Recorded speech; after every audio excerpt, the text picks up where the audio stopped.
Salut les Vatosokos, j'espère que tout le monde se porte bien. On se retrouve pour une petite vidéo sur le Paris Saint-Germain. Évidemment, ça bouge. Enfin, entre parenthèses, ça bouge, parce que ça bouge, mais en fait, ça bouge pas. Tu vois ce que je veux dire? Voilà, ça bouge, ouais, les journalistes, ils bougent, ils racontent que de la merde. Ils te mettent des intox et des conneries comme ça, mais un truc des fake news, ça, c'est, t'en veux, t'en voilà, et en revoilà, quoi, tu vois. Enfin, bref. En tout cas, en termes de rumeurs, ça bouge. En termes vraiment du Paris Saint-Germain, ça ne bouge pas. Et c'est ça qui m'inquiète, parce que Galtier n'a toujours pas été viré officiellement. Ça m'inquiète. Et Luis Enrique, parce que apparemment ça serait lui, n'a pas été officialisé non plus. Donc, qu'est-ce qui fout la direction du Paris Saint-Germain? Nasser, au lieu d'aller jouer du tennis ou aller voir Roland Garros, occupe-toi de ton club qui part complètement à la dérive comme une petite barque. Alors moi je veux bien qu'il fait beau, que c'est le printemps, enfin que c'est l'été, et que personne n'a envie de bosser, tu vois. Mais à un moment ou à un autre, mec, il faut vraiment que tu te réveilles, parce que tous les autres clubs sont actifs sur le marché des transferts et nous on dort. Nous sommes un vieux ours qui hiberne dans une grotte. Donc à un moment ou à un autre, il va falloir que tu bouges ton petit derrière, et que tu commences à faire bouillir le pétrole, si je peux m'exprimer ainsi. Voilà. En tout cas, beaucoup de rumeurs, et on va attaquer par la plus grosse, la bombe qu'a lâché hier un certain, pas site, mais un certain journaliste, enfin un certain média football que je tairai le nom, parce qu'apparemment, entre-temps, on a dit que c'était pas vrai. Donc, mais je vais quand même parler comme si c'était vrai. On va parler donc de Mbappé, et il paraît que le Real de Madrid serait intéressé et serait prêt à lâcher 250 millions pour avoir Mbappé dès cet été. Et après aussi, j'ai entendu dire que Ancelotti veut Mbappé dès cet été. Donc, est-ce que c'est vrai? Est-ce que c'est pas vrai? Ça a été démenti entre-temps par des autres personnes qui ne sont pas non plus très crédibles. Je tairai aussi le nom de cette personne, qui croit tout savoir, mais en fait qui ne sait rien du tout, parce que personne ne sait. Ils font ce qu'ils veulent au Paris Saint-Germain, et t'as beau être un VIP du Paris Saint-Germain, t'en sais pas plus que les autres, mecs. Donc automatiquement, au lieu de mettre des rumeurs et tout ça, et en plus cette personne s'est déjà trompée l'année dernière, donc ferme ta gueule et laisse les vraies news arriver. Et je parle de lui comme je parle de d'autres journalistes et d'autres médias, enfin pseudo-médias qui racontent que de la merde, ou pseudo-influenceurs qui racontent que de la merde, insider ou je sais pas quoi là. Voilà. Donc alors Mbappé 250 millions, mais hier soir, j'ai regardé l'équipe, et dans l'émission L'équipe, il disait complètement autre chose. Il disait qu'en fait c'était 120 millions pour Mbappé, que le Real voudrait 120 millions, a proposé 120 millions. Sauf qu'à 120 millions, on décroche même pas le téléphone à Paris. Tu vois ce que je veux dire? Après, que ce soit 250 millions ou 120 millions, moi Mbappé, je le fais partir, parce qu'après l'année prochaine c'est gratuit. Et ça, non. Alors, autant prendre 120 patates. On l'a acheté 180, mais depuis le temps, il a amorti, avec les ventes de maillots et tout ça, il a largement amorti le prix qu'on l'a acheté. Donc, 120 millions, moi, je prends tout de suite. Florentino Pérez, tu le veux, tu me donnes les 120 patates et tu le prends. Voilà. Et après, on le remplace par un top joueur, tu vois. Voilà, bon, il y en a qui voulaient Vinicius, mais moi, je dis toujours que Vinicius, il est intransférable. Je pense pas que le Real le lâchera. Après, si Mbappé va au Real, je sais pas comment ça va se faire, parce que Vinicius et Mbappé, ils jouent au même poste. Et je vois pas Mbappé vouloir accepter de jouer en numéro 9. Tu vois ce que je veux dire? Enfin bref, on verra bien. Mais en tout cas, que ce soit 250 millions ou 120 millions, mais encore plus 250 millions, moi je emmène ses valises à l'aéroport, j'emmène même directement à Madrid, et je bois un cocktail, une tequila sunrise sur les plages enfin non, à Madrid il y a pas de plage, mais je veux dire à Barcelone, tu vois, sur les plages de Barcelone, tu vois ce que je veux dire? Voilà. Enfin bref, mais bon, après, comme je te dis, si Mbappé part, il faut vraiment bien le remplacer. Moi, je suis pas contre un départ, en déplaise les Mbappé sexuels, tu vois, qui vont encore chialer parce qu'il part. Ils vont encore perdre quelques followers sur le compte du PSG, mais ça, j'en ai rien à foutre, des followers. Et quand Neymar partira, il y en a encore plein qui vont partir aussi, des followers, donc je m'en bats les couilles des followers. Hein, l'important c'est le club. Et mais s'il part, il faut bien le remplacer. Voilà, il faut aller chercher quelqu'un de du même calibre. Alors c'est sûr que ça court pas les rues, mais voilà, pareil, on peut faire un petit échange Vinicius Mbappé. Ça aussi je prends. Tu vois ce que je veux dire? Voilà. On verra bien. On verra bien. En tout cas, moi, Mbappé, s'il part, je vais pas le regretter. Merci pour tout ce que tu as fait. Tu as tenu l'équipe pendant quelques saisons, mais je vais pas non plus me mettre à genoux parce que oh non, ne part pas. Il y a aucun joueur qui me fera mettre à genoux. Je l'ai déjà dit, je le répète. Donc, s'il doit partir, il part. Mais au moins, il faut qu'on aille chercher un petit billet dessus. Voilà, c'est tout ce que je demande. Un petit billet, pas partir gratuit. Voilà, c'est pas mon fric, c'est pas notre argent, mais pour l'image, un petit billet, ça tombe bien. Tu vois ce que je veux dire? En plus, mercato, tu vois, on aura encore un peu plus de liquidité pour aller chercher plein d'autres joueurs. Le fair play qui est en sommeil, mais qui est toujours là, tu vois. Donc, ça serait bien, tu vois, ça serait bien. Maintenant, parlons un petit peu de Neymar aussi. Je voulais parler un petit peu de Neymar justement. Neymar qui, j'ai vu, qui disait que ça le faisait chier de pas jouer au football, de pas être sur le terrain, qu'il est triste quand c'est 1 ou 2 semaines qu'il est déjà triste. Alors imagine 4-5 mois. Alors moi je vais bien te croire Neymar. Hein, qui je suis pour ne pas croire ce que tu dis. Mais après, si tu veux vraiment être sur le terrain comme tu dis et que c'est là que tu es le plus heureux, il faut aussi que tu changes certaines choses. Ton hygiène de vie. Arrête de jouer au poker jusqu'à 3 heures du matin. Arrête de boire de l'alcool. Arrête, je sais même pas si ça se trouve tu fumes. Tu vois. Écoute, va aux entraînements, entraîne-toi dur. Hein. Putain, va voir Cristiano Ronaldo pendant l'été et dis-lui qu'il t'entraîne.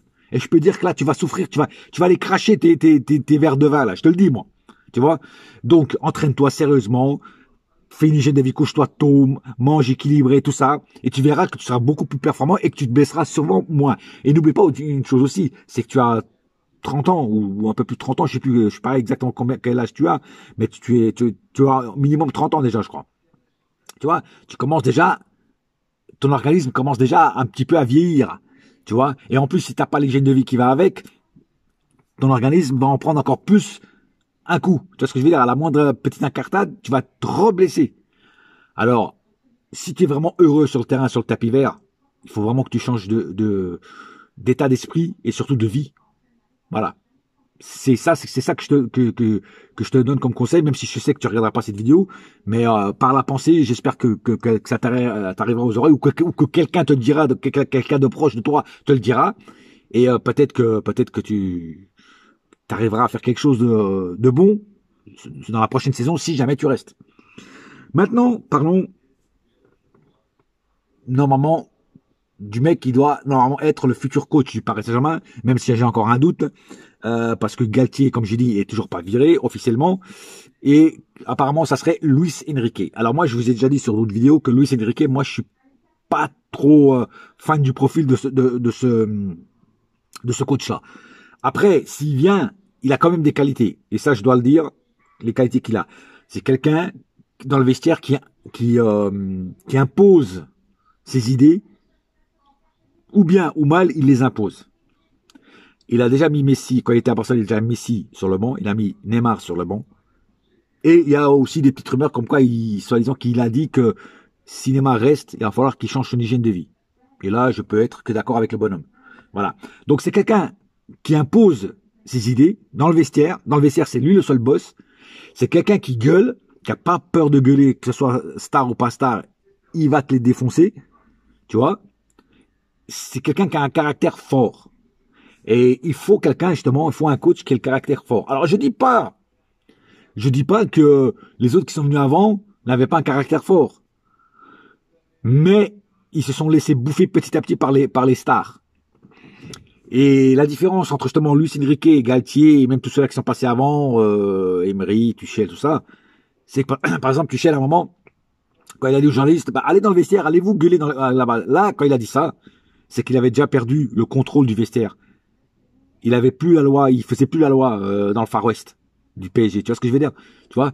Et donc, c'est là que tu vois qu'en fait, les coachs arrivent avec le torse bombé, tu vois, et petit à petit, ils se dégonflent. tu vois, et ils deviennent des locks. Mais avec Luis Enrique, je pense pas que ça arrivera. Alors après, il faut aussi que la direction le laisse travailler. Laissez-le travailler. Donnez-lui les pleins pouvoirs dans le vestiaire. Et surtout, dites aux joueurs, ou quelqu'un va dire aux joueurs, s'il y a un problème, ne venez pas nous parler. C'est avec le coach qu'il faut parler. Si vous avez des problèmes avec le coach, réglez vos comptes avec le coach.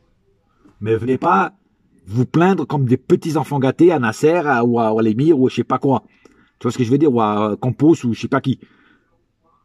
T'as un problème avec Luis Enrique ou avec le coach, le futur coach, tu vas parler avec lui. Et t'essaies de régler le problème avec lui. Voilà. Si ça se règle pas, on en reste là. T'es pas content? Comme dirait l'autre, pas triplé, mais casse-toi. Ou sur le banc. Voilà. C'est comme ça. C'est comme ça. Et je pense que Luis Enrique a ce pouvoir, a cette force de faire ça. Voilà. Et ça, c'est les qualités que j'aime dans ce bonhomme-là. Maintenant, question jeu, question tactique de jeu. Les tactiques qu'il emploie, c'est pas que je les aime pas. Alors, il a une tactique plutôt offensive, tu vois, et surtout il fait, comment dire, il adore la possession. Alors oui, possession, c'est bien de l'avoir, mais il faut aussi bien l'utiliser la possession, parce qu'on a déjà vu les années précédentes, des fois on avait la possession, mais on s'en servait mal de la possession. Tu vois, on n'arrivait pas, des fois on perdait même, on avait la possession et des fois on perdait même les matchs. Donc à quoi ça sert d'avoir la possession et pas gagner le match? Si tu as la possession, tu dois aussi gagner le match. La possession amène la victoire au bout. Tu vois? Alors si tu as une possession, si tu as la force, avoir la possession, c'est bien. Mais si c'est une possession stérile, c'est nul. Ça ne sert à rien. Et donc c'est pour ça que avoir la possession, c'est bien. Tu l'as, et après, offensivement, tu dois être puissant aussi. Et c'est pour ça qu'il faut avoir des joueurs puissants devant. Il faut que le tic-tac entre eux fonctionne. Parce que si ça fonctionne pas, ça le fera pas.